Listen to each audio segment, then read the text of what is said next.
once again. Thank you so much for joining us again today. We never ever take for granted you're attending these programs because the team puts in a lot of effort to put it together. So to see you attending in such good numbers is very encouraging to them. And we thank you.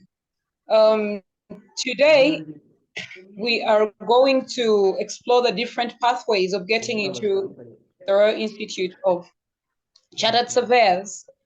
And I'm going to hand you over to Priscilla. Priscilla will be moderating today and will introduce our speaker. But please let our phones are off so that we don't interrupt the procedures. Thank you so much, and I hope you find this very insightful. Over to you, Priscilla.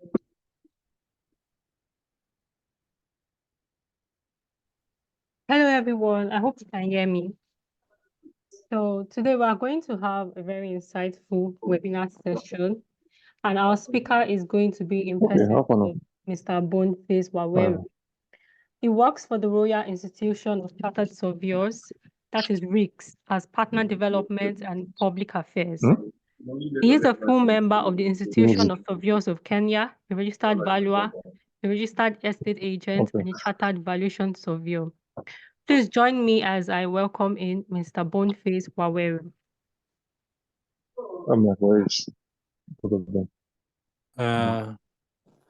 Thank you. Yeah, thank you very much, Priscilla and Fiona. I hope you can see me. I would want to. The host has disabled participant screen sharing. Fiona, are you able to share the presentation on or to enable me to share? Either. That's being done. That's being done. Okay. Can you try now? Let me try. It's still disabled. 1 second, please. Okay.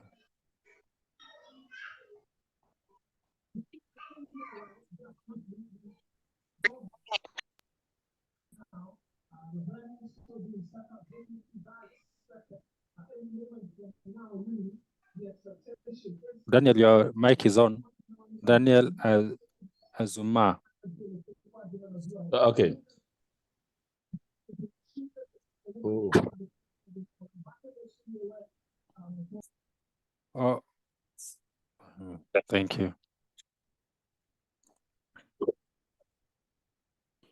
Yes, so you are host now. Okay, meaning that now I can share. All right. Oh, I need to open it, then I can share it. So just 1 minute.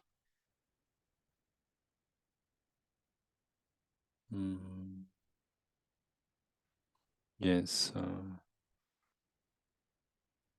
Let me share my screen.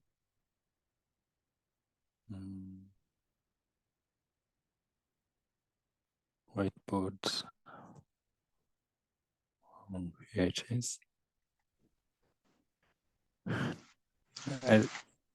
don't know if you can see my screen. Are you able to see my screen? Yes, we can see it. We can see it. Yes, so I think what I need to do is because I need to be able to operate it. Don't mind my dog in the background. Yes. Okay, yeah, so can maximize. And then how do I do slideshow here? Or maybe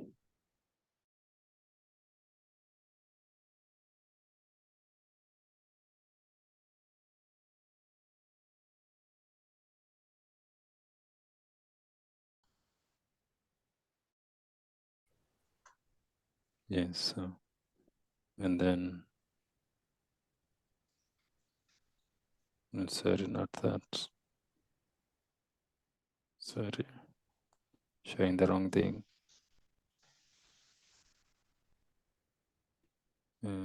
This. So I wanted to share. So I.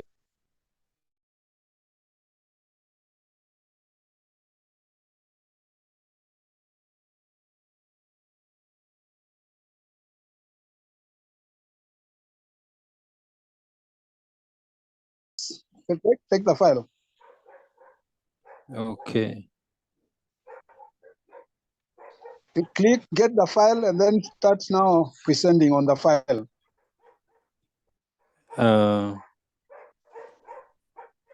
This is a presentation. Yeah. Where is it? It is. Click it. Click it. I've clicked it. It's not coming. Well, is where you are clicking the file from. Oh. Let it come on. Just we have not seen the file. Okay. Because I've clicked what it. you can do, Yes. Yes. stop sharing first. Oh. Open the file. Open the presentation first. Okay. Once the presentation is open, then you can start sharing and then open the presentation. Yeah. Okay. Oh, all right. Thanks, Super, Mercy. Mercy. Yes.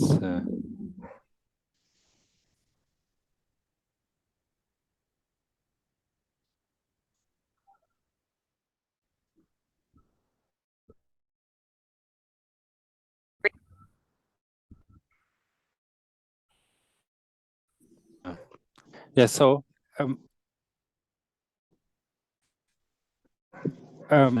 First, I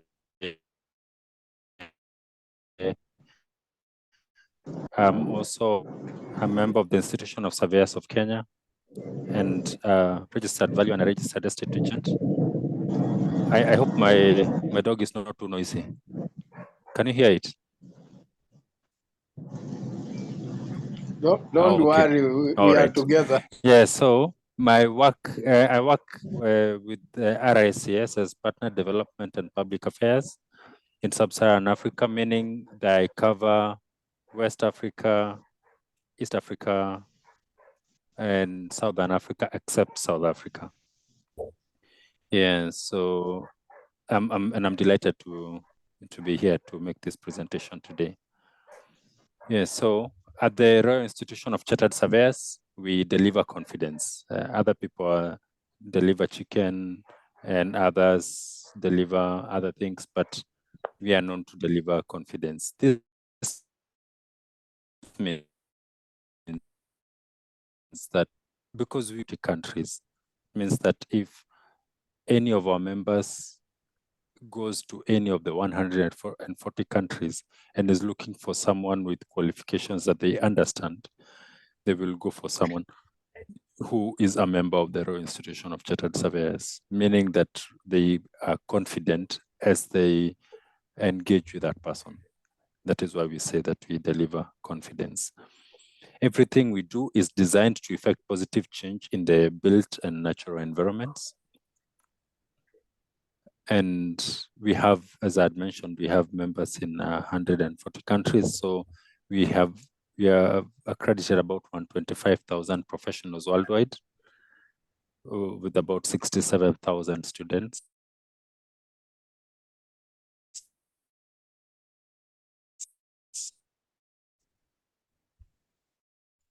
And thesis around the world.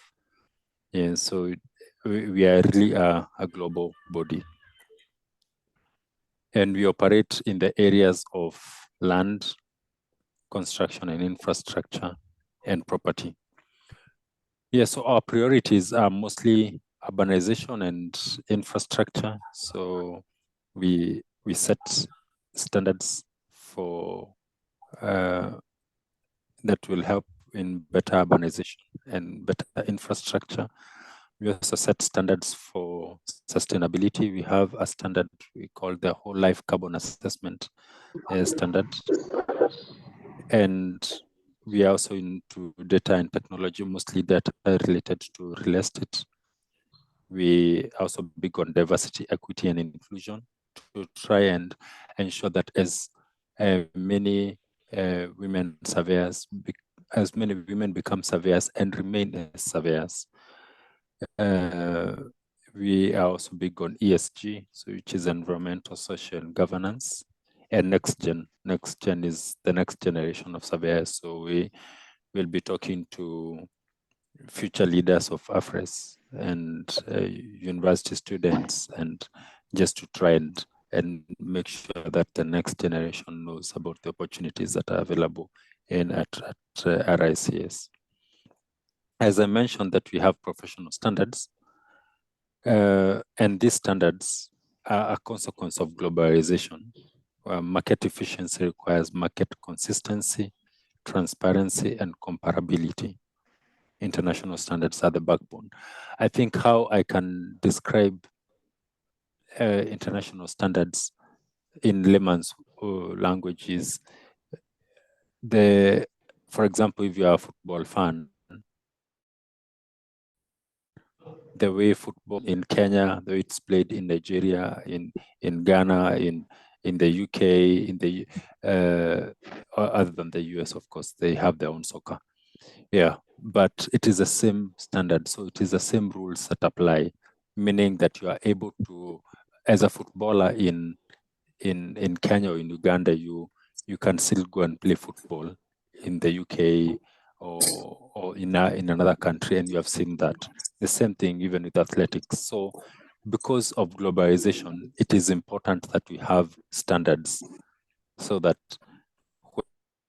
when somebody says that and I play position number 9, for example, you know exactly what that person is able to do. So when someone says that's above the Royal Institution of Chartered Surveyors, for example, I am a chartered valuation surveyor, that in itself tells you what I am capable of doing. So that is why it is important to have international standards. And RICS provides that platform. So we have international standards in the area of valuation of assets. So international, also in international financial, to help in unifying standards between regulators. Zakaria, your mic is on. Yeah, it's okay. So common, yeah, so the standards are to have unified standards between regulators, developers, investors, tenants, landlords. Anadio, your mic is on. Corporate occupiers and valuers. The reason why, another reason why these standards are important is so that as a professional, when your client is giving you instructions, because there is a certain standard, there's a certain way in which you will be required to carry out your work and to present it in a way that will be understood. For example, if it's in the area of valuation, because use valuation because I'm a valuer, if my valuation report as a chartered valuation surveyor, if I do a valuation here in Kenya and the report is to assist an investor who is in the UK or in the Cayman Islands or in Uganda, they will know exactly what that report means and the weight it carries.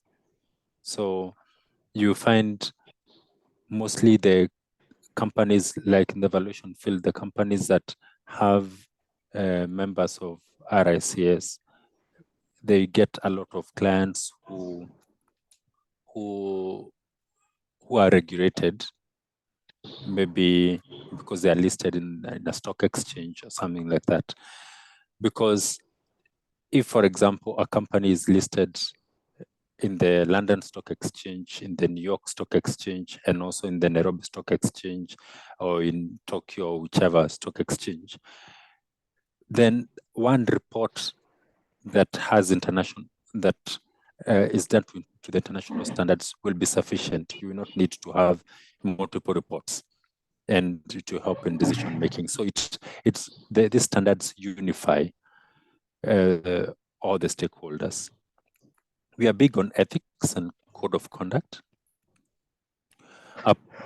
So professionalism, ethics are at the heart of what it means to be a professional. And it could be a professional in the surveying field, construction, or even medicine, any field. Without professionalism, it will be difficult, if not impossible, if without ethics and professionalism to be able to deliver. So all RICS professionals must demonstrate 5 standards. So as I go through these standards, I would want you to ask yourself whether these are the kind of standards that you would want to adhere to. Because if you desire one day to be a member of RICS, then this will be the expectation, which is 1, act with integrity, always provide a high standard of service, act in a way that promotes trust in the profession, treat others with respect, and take responsibility. And so if you probably lacking in one of these, then at RICS we consider to be that you must be able to demonstrate these 5 standards, and we have a mandatory ethics exam that tries to bring out whether you have the mandatory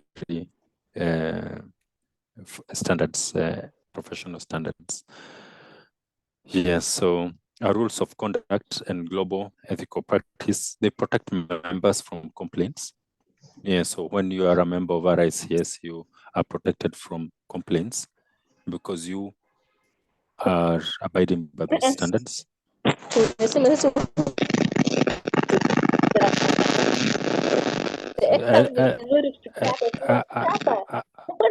Mara mingi tuache tabia mbaya, sawa? Hebu simama tusikie ukilia.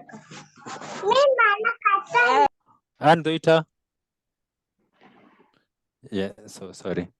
So the standards, the ethics and professionalism standards are to protect members from complaints, protect clients from being exploited or getting a poor service, and helping the public to have confidence that members and firms use their skills and knowledge fairly and in the public interest.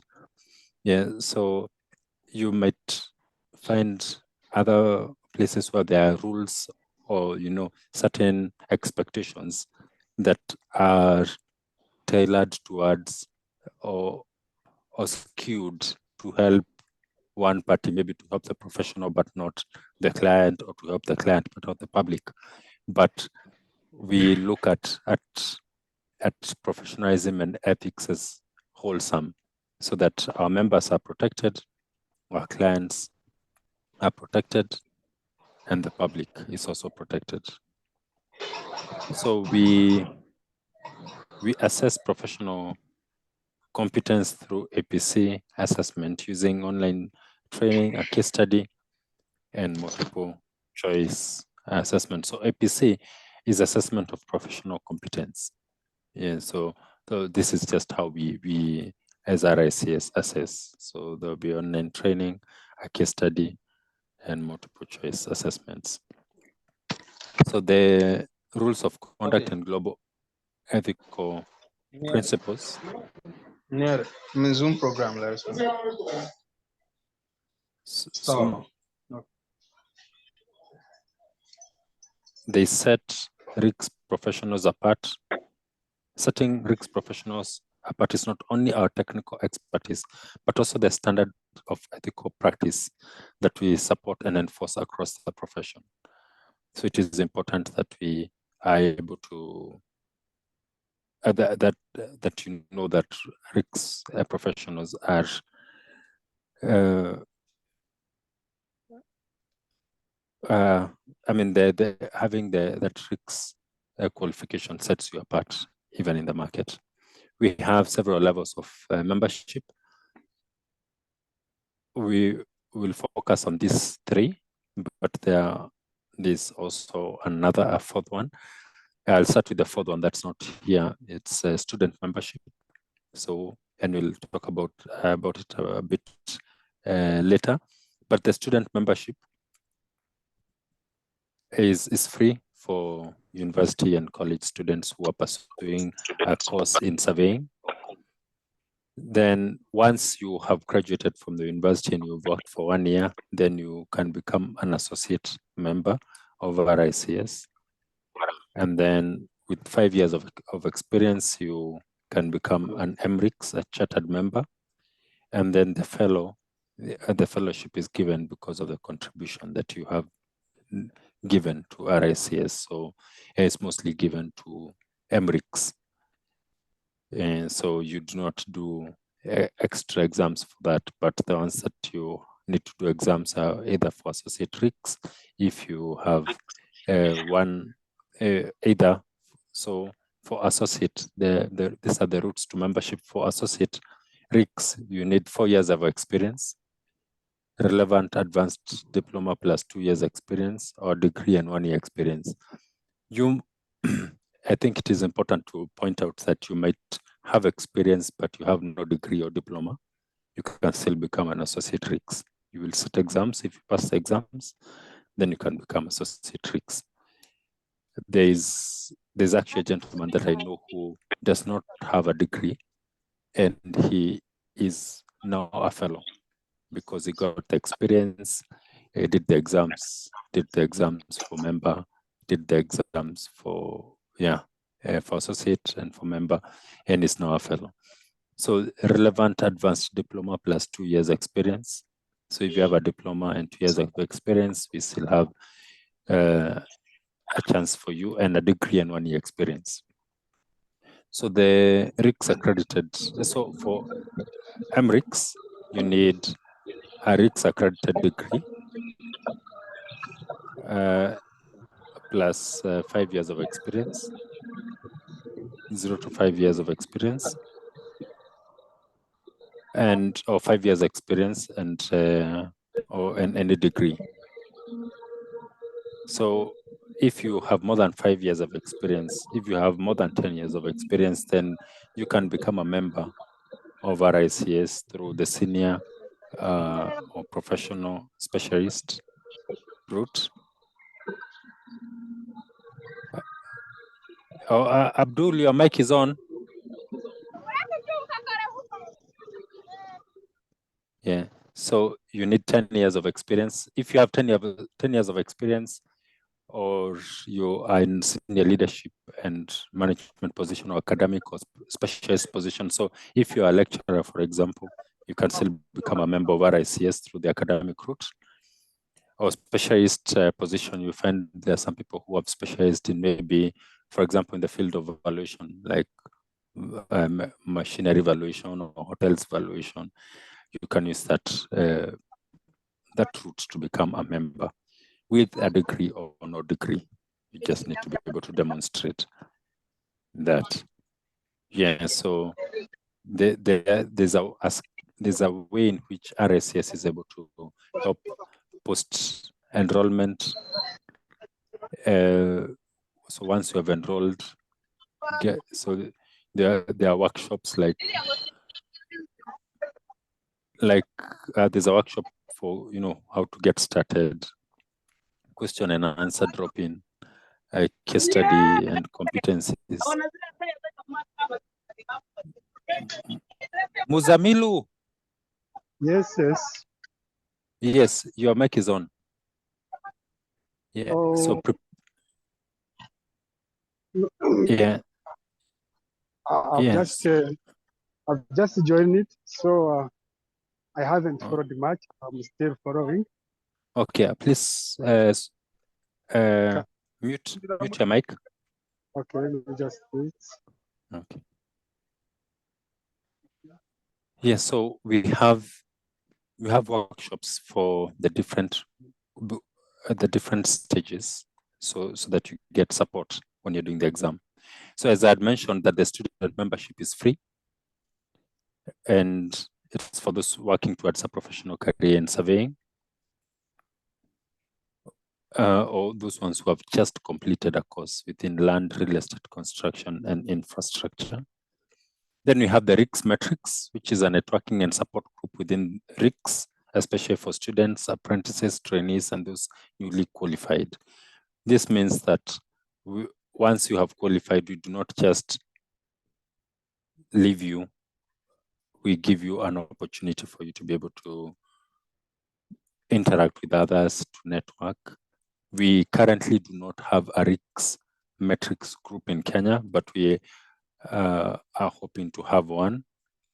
Actually, in sub-Saharan Africa, we do not have one, but we are hoping to start several of them in the coming months, so that we have networking and support groups within RICS, and so that you can also get to know your other colleagues.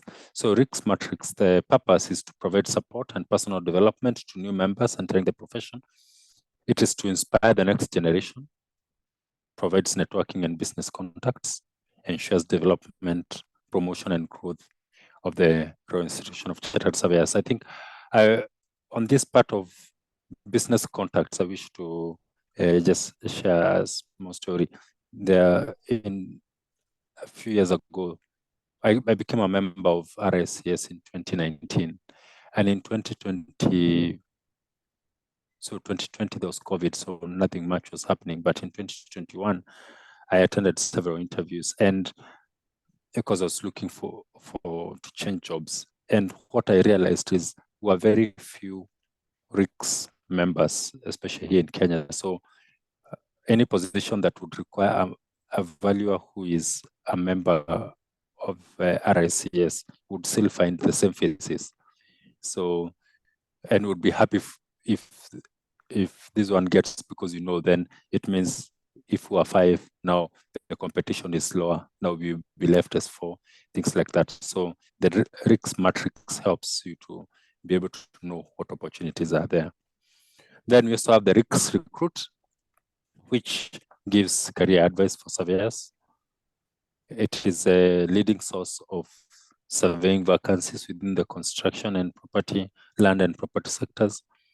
So we have over 1,000 vacancies across 30 plus different specializations. Here, so if you're looking for a job, there are 1,000 plus vacancies. Mostly, I would want to point out that most of the vacancies, maybe at this point, would be in the Middle East, in the UK, in Australia. I think those are in Canada, I think those are the leading countries where you can easily get a job. But anyway, I invite you to look at RICS Recruit. This presentation will be shared by Fiona, so you'll be able to click on the links and to see. So we also have a graduate hub, which is a place to go if you're looking for graduate level jobs, advice on transitioning from training to work, internships, and so much more. So once you have graduated, the graduate hub is a place to go. Yes, so, and you also be able to get relevant jobs for graduate level jobs there. So how we do our training is through face-to-face blended learning, online academy, knowledge and competency, we call it K&C bundles. I think I would want to point out that we have many different types of trainings in dispute resolution, like alternate dispute resolution mechanisms tailored for the built environment. We have trainings in things like whole life carbon assessment and others. We have many trainings. We have I invite you to look at our rics.org to see the many types of trainings that are available. Yeah, so I wish to, as I conclude, to invite all of us to attend our Africa conference that will be on the 19th of June. RICS will be hosting it alongside the Women Property Network. It will be in Johannesburg, Sandton, South Africa. Yes, so if you register before 8th of May, you will get a discount, early bird discount. Yes, so it is a one-day conference. Yeah, I invite all of us to attend. So that marks the end of my presentation. Thank you very much. Yeah, so back to Priscilla. I'm open now to questions, getting questions or comments.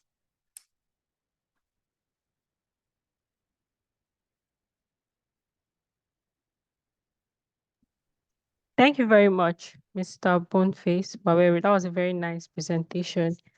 So if anyone has a question or any comments, they can please write it in the chat. Or I think I saw one question. I'm about to read it out to you.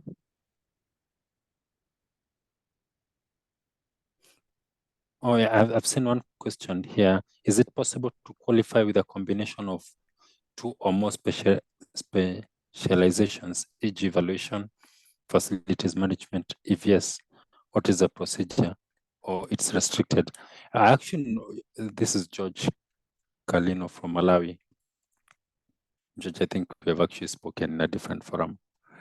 Yeah, so it is possible. And I actually know of a valuer, a lady here in Kenya who has specialized in 2, valuation and something else. Yeah, so it is possible. You just need to sit exams, because we would not want to limit your growth by telling you that this one path that you have taken is the end. No, we are open to that. You can have more than one specialization. Yes, I will share the PowerPoint. Okay, so if someone has a question later, yes, how long does it? Yeah, so my email address is on the PowerPoint presentation, but I'll also put it here. It's biwawero@rcs.org. Yeah, so how long does it take for someone who has about 5 years of experience but did the evaluation degree in Uganda to become an MRICS? So if you have 5 years of experience, between 5 and 10, you just need to sit the exams. We normally have two sittings, one the first quarter around March there, or April, and then the next sitting in the last quarter of the year, so around September. So for example, right now we are in April. If you registered today, for example, you can become a member by the end of the year. You just need to put in a lot of effort. So how can one register? Yeah, so there is RICS. It's join. Yeah, so I'll put the link here on the chat. How to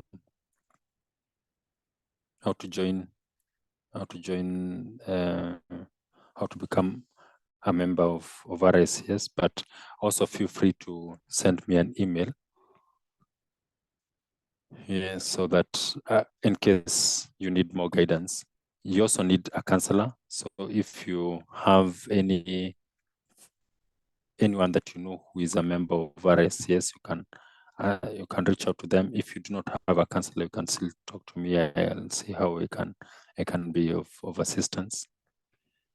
Yeah, so I'll put the link here. Do you know of any RICS in Tanzania that can be a mentor for one who wants to take exams? There was, because I'm also a counselor, there was one person that I had counseled, but I don't think they ever finished the exam. I don't know if there's any, but I think Anadio, you can send me an email, beware@rics.org, then we'll get you a counselor or someone to help you in Tanzania. I'm enrolled for an accredited MSc, and the program director told me that I can qualify upon graduation, elaborate on this, please. Yes. So RICS accredited degree helps you to move from associate RICS to MRICS faster. You do not have to wait for the 5 years. Yes. So, and it's also definitely a good addition, Charles Mugalu. It's also a good. So I think what Charles would want to know is if you have the 5 years or if you don't, but either way, you still need to sit the exams, only that with the RICS accredited degree, you are able to move faster. You don't have to wait for the 5 years if you do not have it. So how can one register? My question is for those in academic and over 10 years, are you still required to write exams? Are you required to go for training? All the training, Mina Jack, all the training is online. Everything that we teach is online. Yes, so yes, you will write exams, but they will mostly be along your area of specialization. Yeah, it will not be as brutal as the person with 5 years, but the examiners will want to see that you have mastered your area of specialization. Yes, so again, you can send me an email, then we can take it up from there. And I can also link you up with the people who help with the enrollment team. They will be able to assist further. Do you have any MRICS? So that I've answered that. I was told do I need to have someone like a supervisor who is MRICS. Is it possible for that person to be from another country, like one from Tanzania, to have a supervisor from Kenya? Yes, Anadio.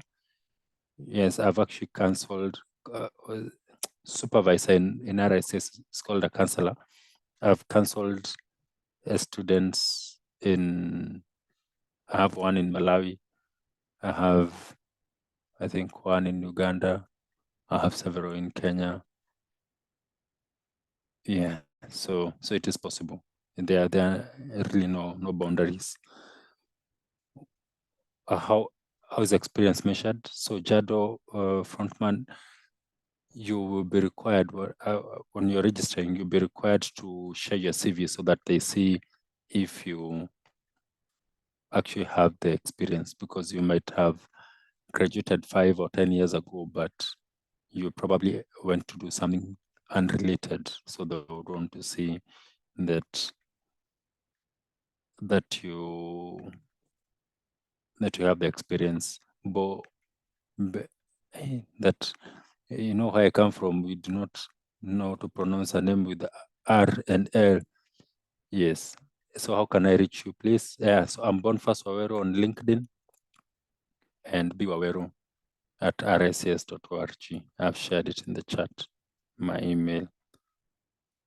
Yes, so I think I would want to, I think and maybe I can briefly share my story and why I became a member of RICS. I graduated from the University of Nairobi in 2010, became a member of the Institution of Surveyors of Kenya in 2017. I became a registered valuer in 2018. And then I felt like I had hit the ceiling. And I started asking myself, is there more? What else is there for me? And the then I was working the public sector, and getting a promotion was very hard. So I started asking myself, how can I differentiate myself from the other valuers in the organization? So I remembered about RICS because one of my bosses earlier in my career was a member of RICS. So I remember she used to sign as chartered surveyor, and I kept wondering to myself, what is this chartered surveyor thing? And so I decided to pursue it. I got a counselor, and in 2019, I sat the exam. And we sat in 2019, we had 5 people who sat the exam in Kenya.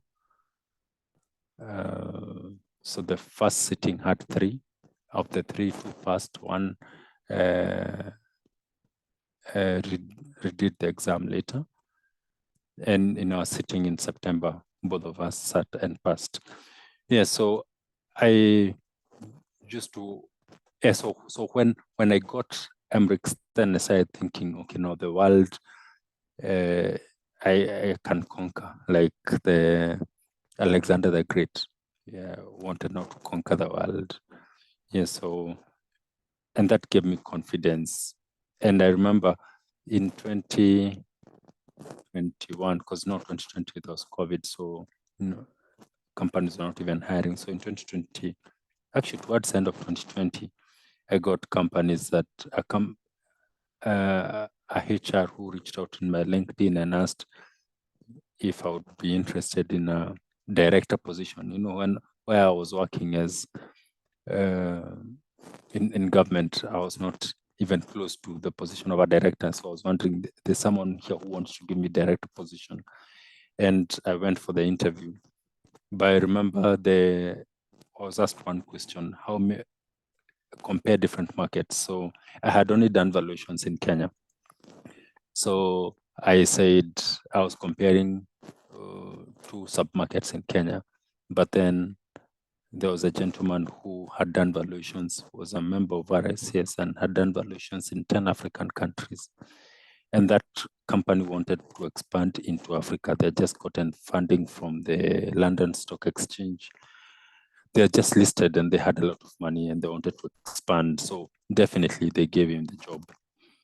But then that opened my eyes to what I did not have. I did not have international exposure. So a few months later, I got a job. Worked for an American company as a senior valuer in sub-Saharan Africa.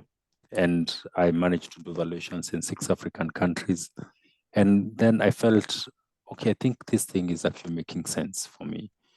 And I also got interviewed by several companies in the Middle East. I did not take up those positions for personal reasons, but it was good to know that I had a qualification that was needed somewhere else. And I think my parting shot is I look at RICS as giving people options. So it gives surveyors, a broad spectrum of surveyors, options on where to work, and especially the geographical location, because if you can work in 140 countries, you just need to find a job and the paperwork, which is possible, especially with the countries that are very desperate for chartered valuation surveyors or chartered surveyors, whether valuation or whichever other field. Yes, so if you forget everything else that I've said, just remember that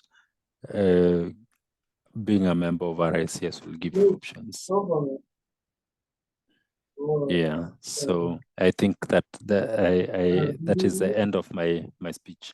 Chuzi. Hello. Yes. All right. That's the end of my presentation, Priscilla. Okay, I'm here. Oh no, I was saying please mute your there's someone mic. mute. Yeah, so I'm done. I'm done with my presentation. I don't think there's. I think I've answered Oh yeah, so let me share my email once more, Biwawero. But it will also be on my presentation.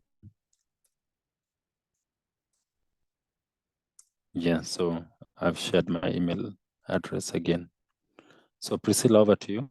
I will also share a link on how to join RICS.